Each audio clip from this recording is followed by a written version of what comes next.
Assalamualaikum and a very good day to Mr. Zulkarami bin Cik Musa. My name is Nurul Atika binti Shazali and this is my group member Nurul Atika binti Anwar, Nurul Fitria binti Ramla and the last is Nurul Ain Ayuni binti Mazliman. Today, we will be presenting our group research proposal on the title of Determining Factor of Students' Perceived Usefulness of E-Learning in University Malaysia Kelantan. In this presentation, we will briefly discuss on the four main components of this proposal consists of introduction, research problem, literature review, and the last is research methodology. Overview of the perceived usefulness. According to USARO 2014, perceived usefulness is an individual belief that technology will make their work better. On the other hand, LOGA 2014 views that perceived usefulness as the degree to which students believe that using technology will improve their learning performance. E-learning and self-efficacy have a positive impact and substantially associate with perceived usefulness and student satisfaction, which impact university students' intention to utilize e-learning. The driver of perceived usefulness are technical system quality, support system quality, information quality, learner quality, and instructor quality. And this explains 54.2% of the variance of perceived usefulness. But in our study, the driver of perceived usefulness is learning environment, tutor attribute, course delivery, and facilitating condition. According to Al-Farahid 2020, 64.7% of the variance of e-learning benefit was explained by perceived usefulness, perceived satisfaction, and use. This study focused on student Faculty of Entrepreneurship and Business in University Malaysia Kelantan, and the unit analysis used in this proposal is organization. Because we want to know is it PMK help student in using e-learning, and it has supported by Timothy 2011 in the previous study. Okay, next is background of this study. The current literature emphasizes on the importance of e-learning for educators in digital era 4.0. This shows that the world of education does not escape to the change in the 4.0 revolution era. In the Malaysian context, higher education institutions began implementing e-learning in the late 1990s. There are many benefits of e-learning and it has proven. Malaysian institution of higher education indicates information in e-learning. The most learners access e-learning once per week with 37.7%, followed by 29.6% who access it once day by day, and 17.6% who access it a few times each day. It can be concluded that university students in Malaysia have positive perception towards e-learning and intend to practice it for educational purpose, and it's supported by Amin 2011. In Malaysia, the movement of Education 4.0 started in 2018 when former Higher Education Minister Datuk Sri Idris Jusoh highlighted the theme of Higher Education 4.0 as knowledge, industry, and humanity. Based on the finding of the BEST College, 89% of the students who have completed an online program would recommend it to others. My name is Nurul Ain Ayuni binti Mazliman. My metric number is A1780547. I will explain about significance of the study. Significance of the study is in academic, practical, and methodology. In the past study, academically, there are many deficiencies used in learning as a learning platform. There are a lot of barriers that have been identified. There is limited technology infrastructure, lack of faculty effort, low technology satisfaction, and weak graduate competency. In the past study, in practical terms, the study involved the use of e-learning in study abroad. In the past study, in terms of method, is similar to this method. There is quantitative method. My name is Nura Atika binti Anwar and my metric number is A17A0555. I will be proceed to problem statement, which is CEDRA 2018 have found that study from 2001 started with a focus of intention to use adoption, usability, cost content and customization. But from 2013, the researcher had focused on the overall success of e-learning and the student characteristic effect of the e-learning. Overall, we can say that by years, e-learning become increasingly reliable and many researchers have focused on student attitude and interaction. Because of that, we had done this research to determine the factor of student perceived usefulness of e-learning. In this year, Malaysian citizens had a harsh impact of e-learning because of post-COVID-19. It has changed the way of education for every student in Malaysia, especially students in higher education institutions. From the issue, we want to determine whether the independent variable had positive significance to dependent variable or not. This is because Timothy Teo had found that learning environment did not have significance to perceived usefulness. Next, I will explain about research objective. This research focuses on factors that influence student perceived usefulness of e-learning with the following research question. Research question 1 is how learning environment influence life performance. Research question 2 is how does course delivery can increase student perceived usefulness of e-learning.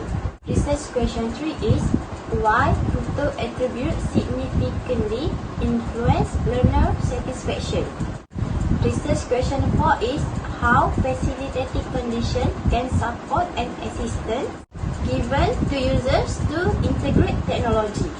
This study primarily aimed to determine the efficiency of e-learning at the Malaysian public university through the determinant of learning environment, course delivery, tutor attribute, facilitative condition and perceived usefulness of e-learning. Research objective presented as first, to study the effect of learning environment on life performance. To identify course delivery increase students' perceived usefulness of e-learning.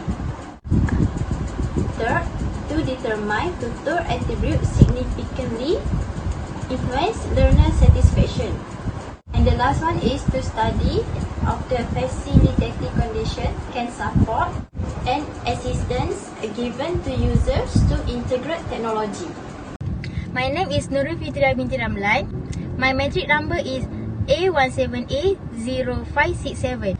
I will proceed perceived usefulness model.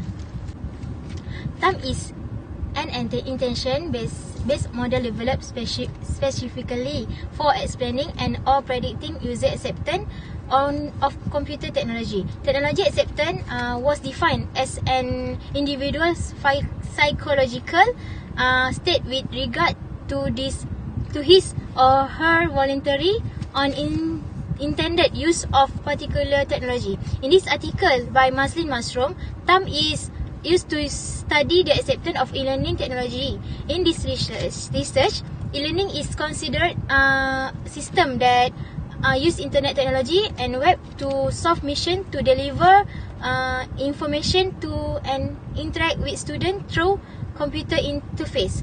In TAM, perceived usefulness is referred to the degree to which the user believes that the using the technology will improve his or her work performance. This is proof that perceived usefulness is measured by using TAMs. Acceptance TAM has been applied in numerous studies testing users' acceptance of information technology. For example, word processor and web browser. The result of this article is show that TAM can be used to explain the student acceptance of e-learning technology.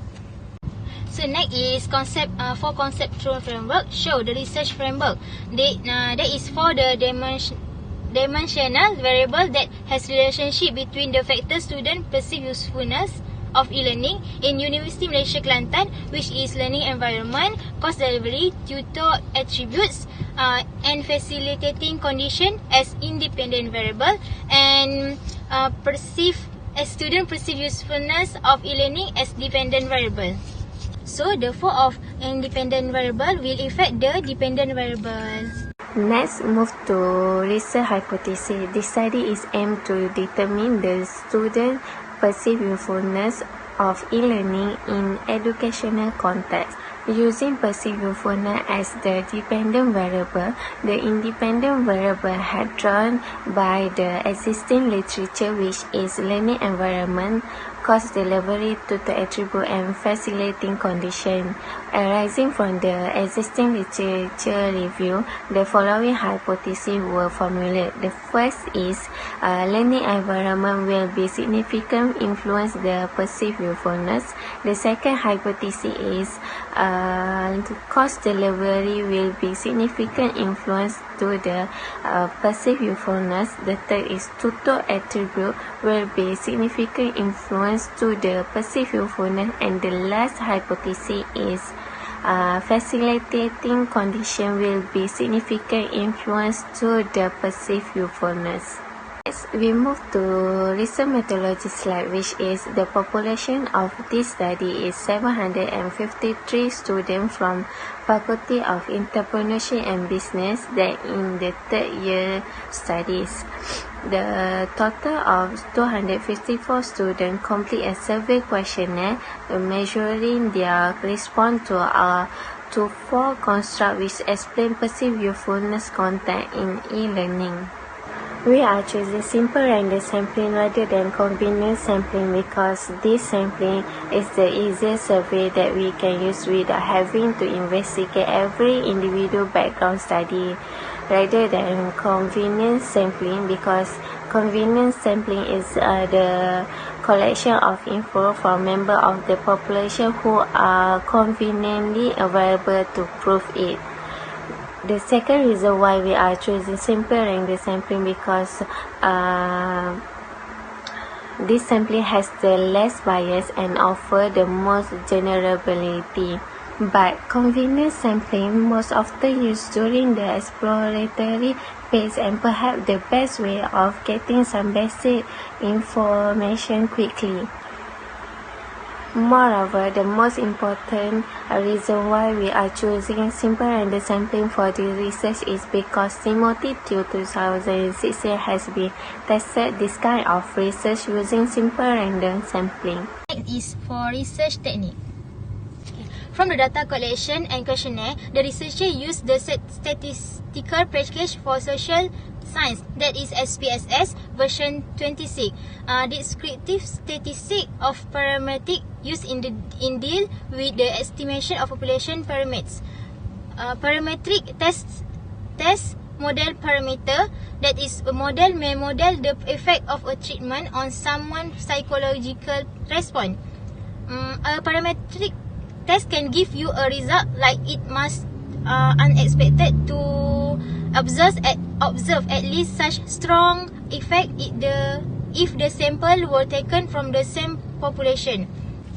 Descriptive statistics used in analyze the data that include mean, median, mode, and frequencies. The presentation of data is supported with the illustration of table, chart, and graph. That's all from me. Thank you. Okay, I will continue on the next slide.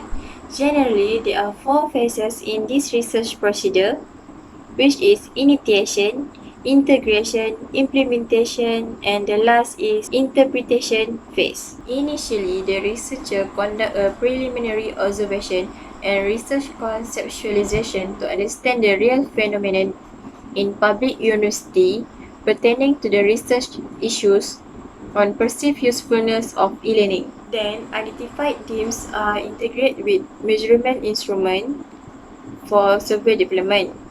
In this phase, it consists survey development and pre-test. Normally, pre-test is to identify technical problem, and it comes in 2 conditions. First is peer validation, and the second is expert validation. Okay, the next phase is implementation, consists of pilot test and field survey. Several testing will be done on the survey instrument before the actual field survey be implemented. Okay, the last phase, the data obtained from the respondent will be assessed for its quality prior to data analysis and result interpretation. The purpose of descriptive analysis was to reveal the means, percentage, and standard deviation for average of each variable in section D and section C. For the conclusion, the use of e-learning in the process of learning is the new norm that needs to be practiced and its deficiencies need to be addressed. Effective use of e-learning will improve the level of perceived usefulness. That's all from our group. We hope the appraiser will be satisfied with our work. As said by Nelson Mandela, education is the most powerful weapon that you can use to change the world. Thank you.